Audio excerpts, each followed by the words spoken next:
Hello everyone. Today I'm going to prepare chicken Alfredo pasta. It is one of my favorite dishes because it is creamy, delicious, and very easy to make. I also enjoy it because I usually eat it with my family on special occasions.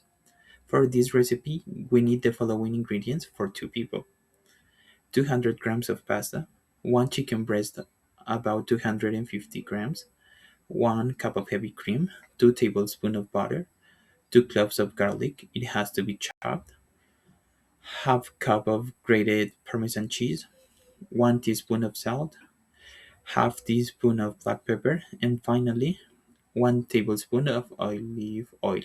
Now let's start the preparation. First, boil a pot of water and add a little salt.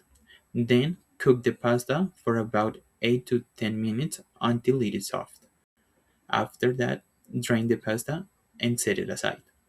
Next, cut the chicken breast into small pieces, heat a fried pan, and add the olive oil, and then cook the chicken for about 2 minutes until it becomes golden brown.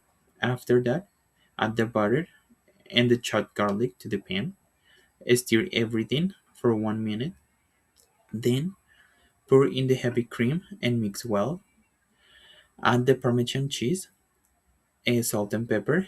Stir the sauce until it becomes smooth and creamy. Next, add the cooked pasta to the pan and mix it with the sauce. Cooked for 2 more minutes. Finally, serve the pasta into 2 plates and enjoy your meal. Thank you for watching. I hope you like the recipe and try it at home.